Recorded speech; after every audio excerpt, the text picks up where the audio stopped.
What's up, everybody? I'm that guy Osiris, and today we're going to talk about diamonds, as usual. So I'm going to give you a couple extra tips. I'm also going to talk about a couple comments I've been getting on my videos that I feel are good general diamond questions, and these are tips that I could pass on to you as well. Now, if you don't know who I am, I'm Osiris. I'm a GIA trained diamond expert. I used to be in the trade, and now I help people buy diamonds online. So let's get into it. First tip I wanted to talk about was the clarity. A lot of people ask me about SI1s. That is my favorite clarity. It's the sweet spot, okay? Now, depending what diamond you're going with, like for example, an emerald that's very clear, SI1 is a no-go. But in a round diamond, SI1 is ideal if it could be eye clean. It should be eye clean by definition, but sometimes you have a couple pesky inclusions that are smack in the middle of the diamond. Here's the problem with clarity. You're judging a diamond based on the largest inclusion. There could be an SI1 stone that has one speck that has a certain size to it. That's going to give it the SI1 grade. Now, if it has 20 extra little specks, it doesn't matter because they're looking at the largest inclusion, and that's what's going to give the grade. So sometimes you see an SI1 diamond that is littered with inclusions, and other times you see SI1 diamonds that just have one speck. Those are ideal. Another hairy situation is an SI1 diamond that has a speck right in the middle. If I gave you that diamond in a real world scenario and you viewed it with your eyes, odds are you're not going to see that speck. But I understand it's a little bit intimidating. So in one of the next videos, I'm actually going to buy a diamond online with my money. I'm going to have it shipped to my house. I'm going to record it, and I'm going to pick a diamond that I really like that happens to have a black speck in the middle. And I'm going to go around and ask people if they could see it. I think this is going to be a good video to kind of ease your mind a little. Now, if it's a huge black speck in the middle, I would avoid. Another issue of clarity. If you have a .50 diamond, .75 diamond, 1 carat, you could get away with murder, especially the .50s and the .75s. The bigger the diamond, you're talking about 3 carats, 2 carats, a speck in the middle could be more noticeable. So take this with a grain of salt. All these rules, they change a little bit as variables change in the diamond hunt, if you will. Okay, so that is my tip for clarity. If you don't know this, I have tips on my website, and if you click on the description box below, I literally made a very simple, you click on a box, it's going to show pre-filtered diamonds that have ideal cuts, guys. And then you could change the sliders for your color and clarity, but I kind of put it right down the middle for you, make it very simple, and you're going to get the best cuts, and that's all you're going to see. And another thing, I have a section on my site that I call Deals of the Week, and I am hand-picking diamonds, and I'm putting them there so you guys could look. I hand-picked them. They're eye clean, they're beautiful cuts. If it's there, they're good to go. You could use it, and there you go.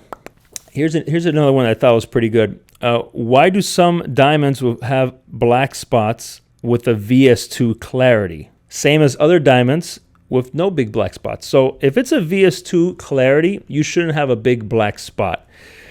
And this is going to lead to another question I thought was very important that I have on the top of my head. Conversation I had. If you have a VS2, you should not see a large black spot. Now, if you have an emerald diamond, you might see a black dot. That's a VS2. It's going to be noticeable because it's emerald. But typically, you're not going to see a VS2, a big black spot. So if that's the case, it's probably improperly certified. One of the, I'm going to say it's the best, the second best, and it's very common, is IGI. IGI is a professional lab, okay? They're good, but they're typically off 1 grade. What does that mean to you? All lab diamonds, the majority of them are IGI certified, and there's plenty of natural diamonds IGI certified. They're going to be off 1 grade. It could be color, it could be clarity, it could be off both. Just know when you buy it, it could be off grade, 1 grade. Love the channel. Question, you don't really talk about clouds. I've seen diamonds in shops that have them and they look all white. How do you avoid these when shopping online? Well, definitely in the GIA comments, you can see if clouds are there. I typically say SI1, VS2, VS1, VVS2, VVS1, all those grades. If you have some clouds, typically it's fine.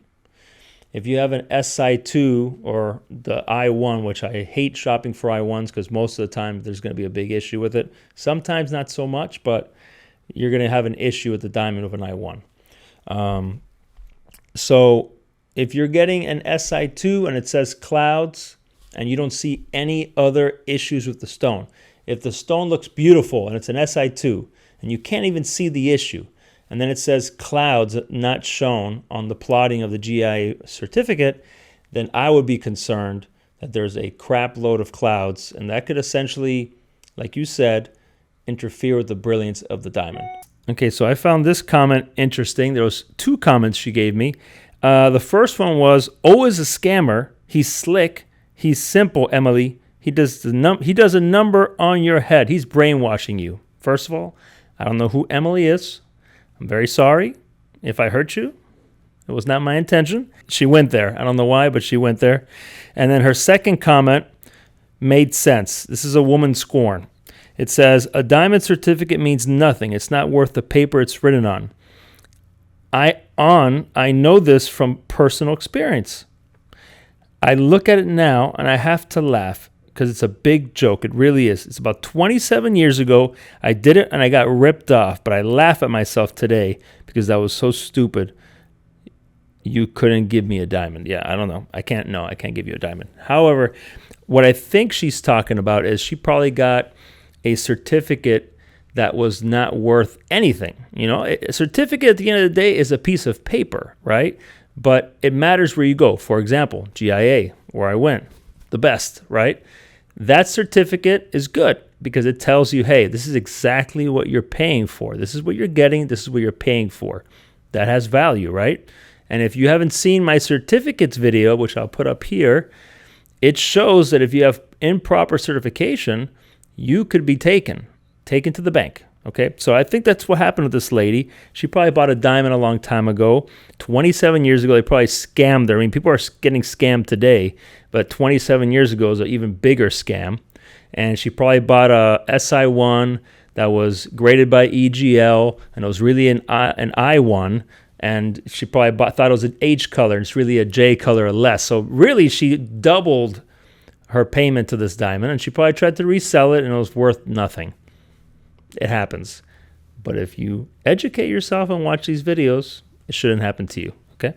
This was kind of interesting. Someone was asking my opinion. They found a ring. They have 2 choices. One is a DE color, good cut, I1 clarity, 1.80 carats. The other is a J color, good cut, VVS2 clarity, 2 carats. Which one would you choose? I would choose neither because they have good cuts only. Good cut for a round is poor. No life, no sparkle. Why get a VVS1 if it doesn't shine? I'd rather get an SI1 with a better cut all day. And D color, I1, that's going to be a really poor, an I1 good cut, very poor. That's a very poor performing stone. I1's heavily included. D color, who needs the best color out there when the rest of it is horrible? So I would advise go right down the middle. Dang, 1.13 seconds into the video and you're not talking about the video subject. Let's get to the point faster. I'm sorry, Dan. I'm sorry. I'll talk faster next time. I'm doing this for free. Oh, this poor guy made me so sad. Or maybe it's a woman, Ali Cloud. She basically, or he, or they, let's call them a they wrote that they put a lot of money, their budget, they paid $1,500, the most expensive purchase they've ever made. They do have a return policy, which is good, but they're nervous about doing that. They're nervous about using the return policy. Listen, return the damn thing. The reason why you're buying online is for the flexibility to return. I've returned all my diamonds that I've sampled online. 1 click, no questions asked. So don't be scared of that. And if you don't like something, you can return it, okay? Marissa, you're the best. Thank you. No, thank you, Marissa. Thank you. I appreciate you. Can you just open an honest online shop yourself? That's a good guy right there. I've considered it. I've considered doing a very small run every month of a hand-selected stones, and we'll see. We'll see if I do that. Okay, funny. In eBay, there's a 3-carat lab diamond for $250 brand new. I would freak out. I would not buy anything diamond on eBay unless it's from a private. If a private person who unfortunately their relationship didn't work out and they're selling their diamond, I would buy a diamond from them. If it's certified, okay? That's probably the best place to buy a lab diamond used, eBay. Offer up, whatever. Do not buy from a brand new jeweler or something that cheap, okay? I remember when I started off in the biz, I was looking at these bids for these diamonds, and the description was, it is an SI1 from arm's length. Think about that. That means that this is how they were grading their diamond. Okay? So please stay away from eBay. Someone wrote here that if they have a 1.50 carat, that's their goal, they don't want to go over budget. They said, could I go lower in color? She then says that it's a yellow gold setting. If it's yellow gold, hell yeah. K color, M color, all day. It's going to look warm on the yellow gold regardless, and it's the style. It looks good. Totally, you could lower the color on a yellow gold ring all day. There's a guy on Reddit struggling to get 20% of his natural diamond. What did I tell you guys? Resale value of any diamond is going to suck, natural or lab. This guy couldn't get 20% of his original diamond price. He probably bought it at Case. If you haven't seen my other videos, take a look. Don't buy there. Hope you guys loved the video. Stay tuned for the next one. If you want me to open my own diamond store, let me know in the comments section, and catch you on the next one.